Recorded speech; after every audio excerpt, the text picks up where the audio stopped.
यो संसारको सबैभन्दा गाह्रो काम भनेको अभिभावक बन्नु हो। त्यसैले त कति सफल व्यक्तिहरू पनि अभिभावकको रूपमा असफल हुनुहुन्छ। आज हाम्रो समाजमा दुई तरिकाको पेरेन्टिङ स्टाइललाई हामी देख्न सक्छौं। एउटा कार्पेन्टर पेरेन्टिङ, एउटा गार्डनर पेरेन्टिङ। कार्पेन्टर भनेको काठको फर्निचर बनाउने मान्छे। अब फर्निचर बनाउने मान्छेले के गर्नुहुन्छ भन्दाखेरि चाहिँ आफ्नो दिमागमा सोच्नुहुन्छ कि म यो काठबाट के बनाउने, जस्तै सोफा बनाउने, बेड बनाउने, अनि त्यसपछि पुरा त्यो हैन स्ट्रक्चरहरू तयार गर्नुहुन्छ।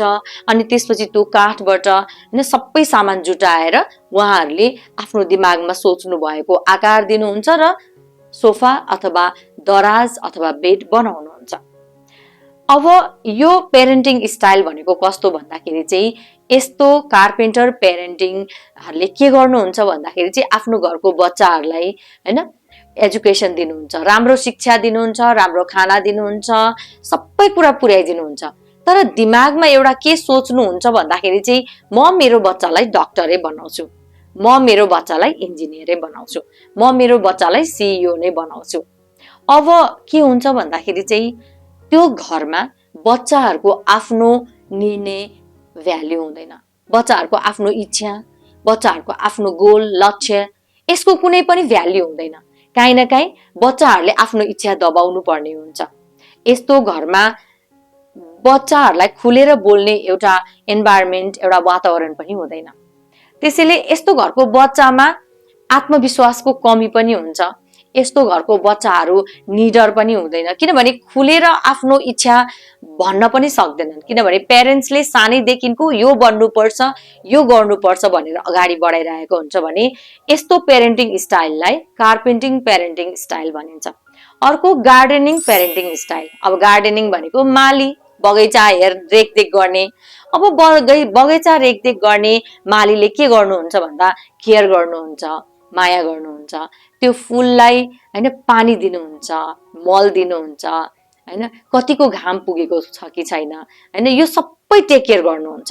अनि के गर्नुहुन्छ भन्दाखेरि चाहिँ त्यो फुललाई अब आफै फक्रिन दिनुहुन्छ। अब उहाँले त्यो सबै काम गर्नुभयो नि, अब फुललाई आफ्नो तरिकाले फक्रिन दिनुहुन्छ। उहाँले हैन काहीँ न काहीँ टेक केयर गर्ने, माया गर्ने काम गरिराख्नु भएको हुन्छ भने यस्तो पेरेन्टिङ स्टाइलमा बच्चाहरू हैन यति खुसी हुन्छन्। बच्चाहरूलाई आफ्नो निर्णय भन्ने मौका पाउँछ। बच्चाहरूले खुलेर आफ्नो इच्छाको कुराहरू व्यक्त गर्न पाउँछ। किनकि यो पेरेन्टिङ स्टाइलमा बच्चाहरूलाई सानैदेखिको माया गरेको हुन्छ, उनीहरूको कुरा सुनेको हुन्छ र यस्तो बच्चामा काहीँ न काहीँ आत्मविश्वास आउँछ। यस्तो बच्चा निडर हुन्छ। यस्तो बच्चाले पक्कै पनि यो संसारमा गरेर देखाउँछ, हैन आफ्नो नाम राख्छ। यो बच्चाहरूलाई तनाव कम हुन्छ, किनकि यो बच्चाहरूको कुरा सुनिन्छ यस्तो घरमा। त्यसैले आज हामी कार्पेन्टर पेरेन्टिङ स्टाइलमा छौं कि गार्डनर पेरेन्टिङ स्टाइलमा छौं हो, यो हामीले बुझ्नुपर्छ। हरेक पेरेन्ट्सले आफ्नो बच्चाहरू आत्मविश्वासले भरिएको होस् भन्ने चाहना राख्छ, निडर होस् भन्ने चाहना राख्छ। तर यसको लागि हामीले आज के गरिरहेको छौं र के गर्नुपर्छ त्यो पनि विचार गर्नुपर्छ। एउटा बच्चाहरूको भविष्य काहीँ न काहीँ हैन पेरेन्ट्समा पनि धेरै हदसम्म आउँछ, पेरेन्ट्सको हातमा पनि हुन्छ।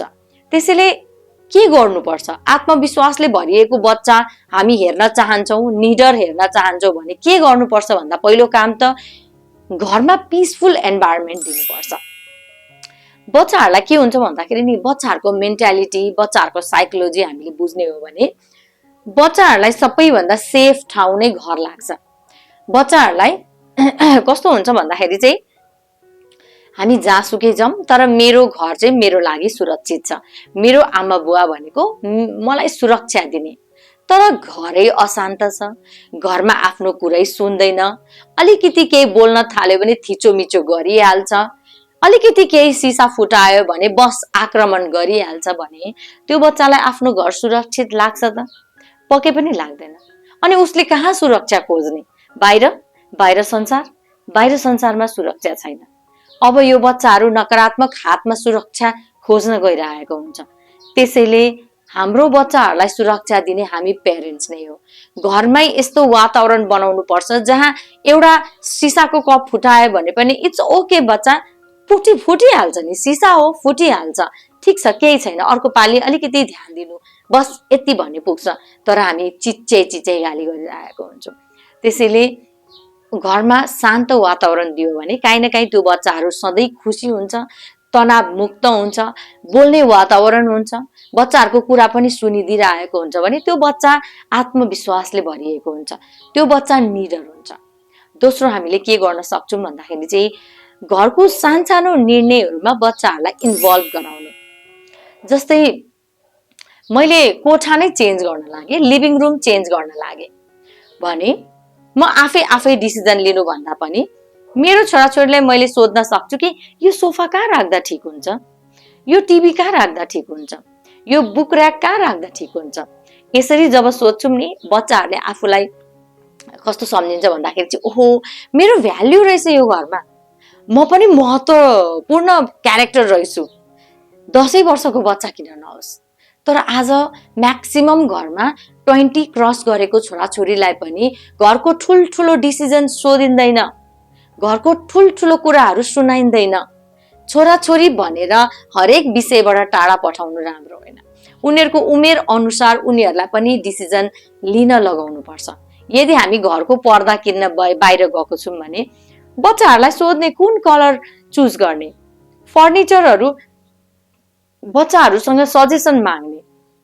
यस्तो गर्नाले काहीँ न काहीँ बच्चाहरूमा आत्मविश्वास आउँछ, मेरो डिसिजन पनि म्याटर राख्छ, मेरो निर्णय पनि यो घरमा महत्त्वपूर्ण छ। अनि बच्चाहरूमा आत्मविश्वास आउँछ, अनि बच्चाहरू निडर हुन्छ।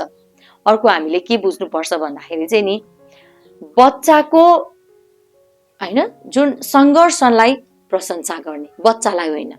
यो दुईटा कुरामा एकदमै फरक छ। बच्चालाई प्रशंसा गर्यौं भने बच्चाको अहंकार जाग्छ, बच्चा अब कोसिस गर्दैन, सङ्घर्ष गर्दैन, उसले आफूलाई नै ट्यालेन्टेड भनिरहेको हुन्छ, आफूले आफूलाई नै राम्रो भनिरहेको हुन्छ।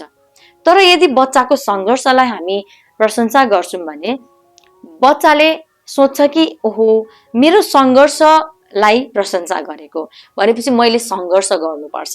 ऊ भित्र अहंकार आउँदैन। जुन दिन मैले सङ्घर्ष गर्दिन मैले राम्रो रिजल्ट ल्याउँदिन भन्ने कुरा उनीहरूलाई थाहा हुन्छ। त्यसैले बच्चालाई होइन, बच्चाको सङ्घर्ष, बच्चाको कोसिसलाई प्रशंसा गर्ने। अर्को हामीले के गर्न सक्छौं भन्दाखेरि चाहिँ नि शब्दको जादुलाई हामीले बुझ्नुपर्छ। हाम्रो शब्दको जादु र हाम्रो सबकन्सियस माइन्डको काम।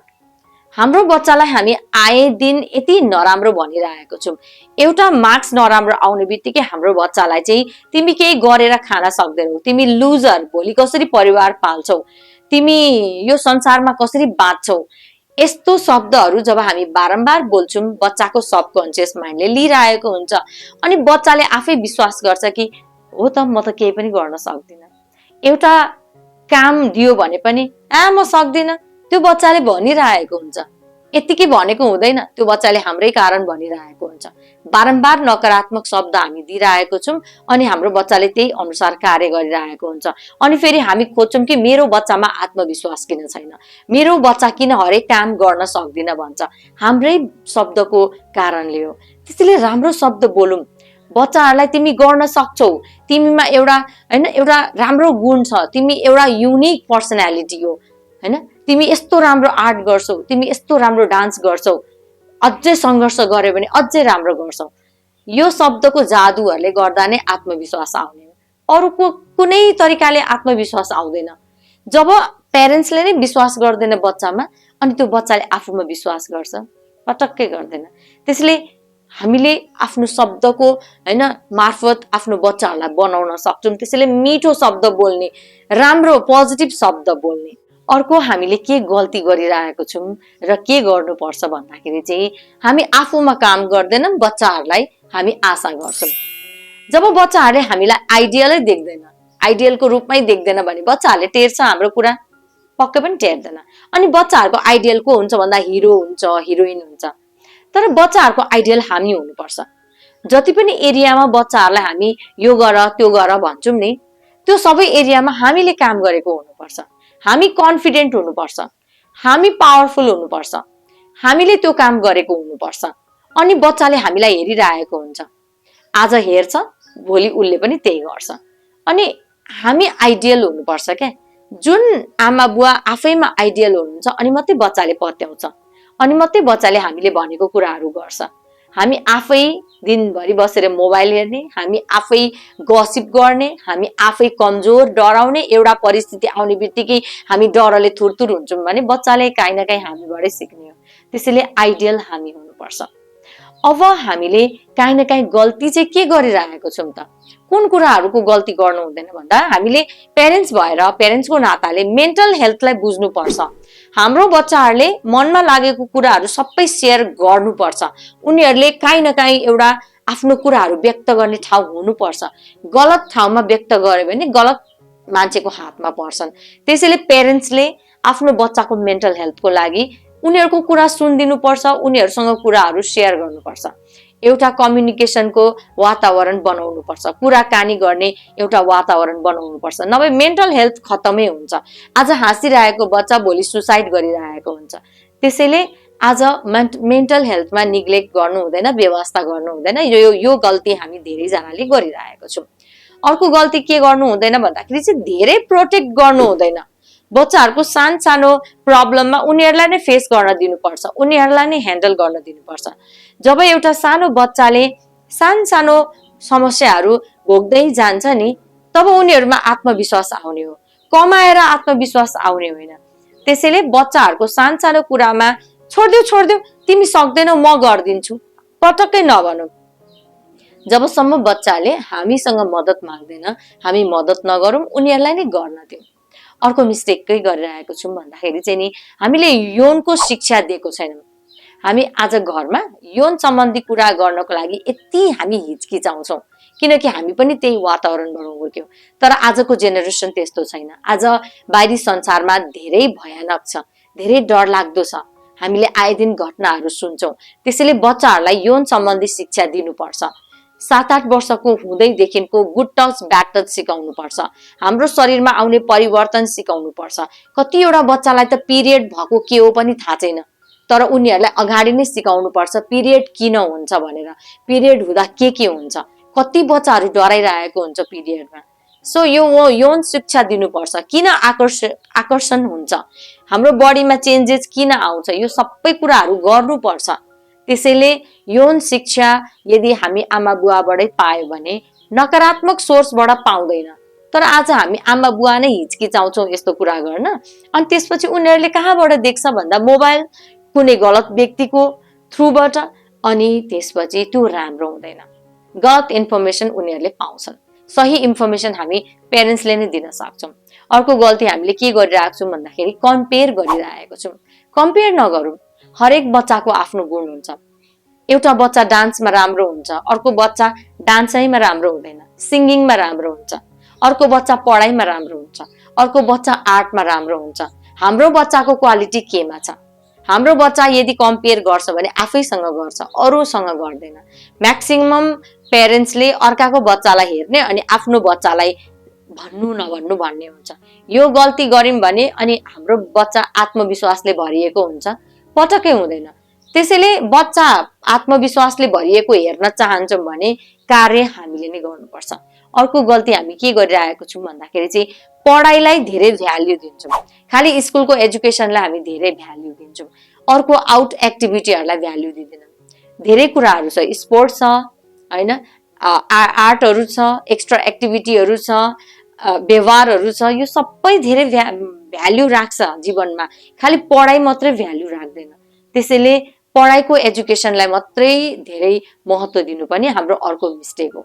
अर्को मिस्टेक के गरिरहेको छौँ भन्दाखेरि चाहिँ नि, स्क्रिन टाइमलाई हामीले व्यवस्था गर्नु। जब बच्चाहरू होइन अलिकति केही हामीलाई केही भन्न चाहन्छ भने हामी मोबाइल थमाइदिन्छौँ। यो गल्ती नगरौँ। बच्चाहरूको ब्रेन डेभलप हुँदैन। बच्चाहरू मोबाइलमा हेरिसकेपछि उनीहरूको काहीँ न काहीँ ब्रेन स्टप हुन्छ, थिङ्किङहरू प्रोसेसहरू हुँदैन। त्यसैले बच्चाहरूलाई स्क्रिन टाइम हामीले एकदमै याद गर्नुपर्छ। के हेर्दैछ त्यो पनि विचार गर्नुपर्छ। अर्को बााउन्ड्री राख्नुपर्छ। बच्चालाई स्ट्रिक्टली हामीले भन्नुपर्छ कि यो कुरा गर्यो भने होइन म अलिकति पनिस गर्छु, अलिकति सजाय दिन्छु, त्यसैले यो बााउन्ड्रीबाट बाहिर ननिस्किने। यस्तो मिस्टेकहरू हामीले याद गर्नुपर्छ र सही वातावरण, सही माया, एउटा गार्डनर प्यारेन्टिङको स्टाइलमा हामी गयौँ भने पक्कै पनि हाम्रो बच्चा आत्मविश्वासले भरिएको हुन्छ, निडर हुन्छ र यो संसारमा हिम्मत गरेर केही न केही गरेर देखाउँछ। हजुरहरूलाई धेरै धेरै धन्यवाद मेरो भिडियो हेरिदिनु भएकोमा। धन्यवाद।